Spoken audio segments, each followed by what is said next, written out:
Assalamualaikum warahmatullahi wabarakatuh. Alhamdulillah, puji syukur kepada Allah Subhanahu wa taala. Hari ini saya diberi nikmat sehat sehingga dapat mengikuti lomba karya tulis ilmiah. Salawat serta salam tak lupa saya sanjungkan kepada Nabi Muhammad SAW. Semoga kita mendapat syafaatnya. Amin. Nama saya Rini Sugiyarti, tempat tugas di SMK Negeri 1 Natar, Lampung Selatan. Pada kesempatan ini saya akan mempresentasikan karya ilmiah yang telah saya buat dengan judul Pemanfaatan bahan-bahan yang ada di rumah untuk pembelajaran kimia pada materi reaksi redoks di masa pandemi COVID-19. Permasalahan pada pembelajaran kimia di SMK pada umumnya adalah kurangnya ketertarikan siswa dengan materi, karena materi kimia dianggap hanya angan-angan, seperti materi tentang atom, unsur, ikatan kimia, reaksi redoks, dan lain-lain. Setelah saya amati, anak SMK tidak menyukai teori, mereka inginnya langsung praktek. Saat pandemi, kita harus WFH, belajar dan bekerja dari rumah, sehingga terjadi loss learning, defisit kompetensi, karena kimia seharusnya ada praktikum di sekolah. Praktikum sangat diperlukan. Kimia ada teori dan ada praktikum. Teori tanpa praktek akan kabur, praktek tanpa teori akan ngawur.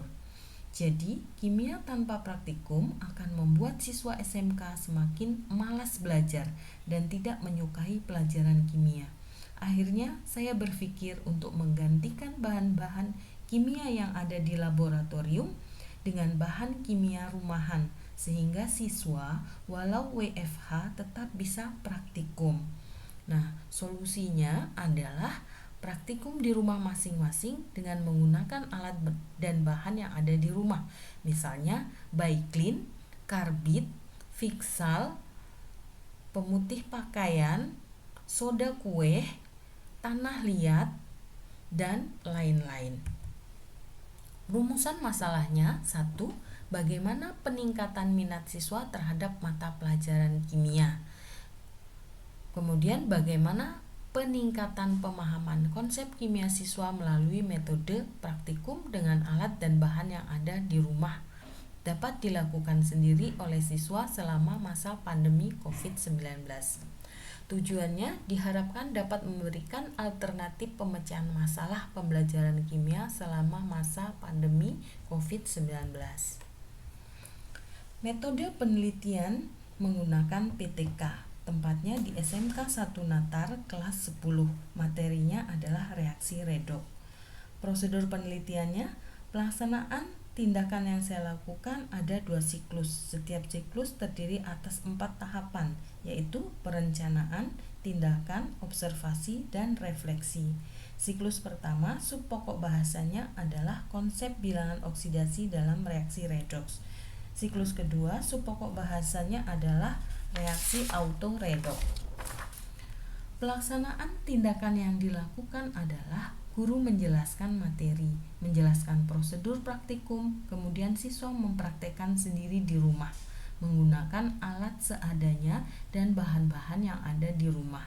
Kemudian siswa merekam dan membuat video praktikum yang mereka lakukan dan menjawab soal yang ada di petunjuk praktikum. Kemudian hasil video praktikum diupload di YouTube. Link YouTube dikumpulkan melalui Google Form. Hasil penelitiannya: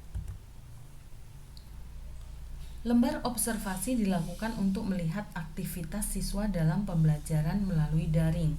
Pengamatan atau observasi ini dilakukan oleh guru peneliti sendiri.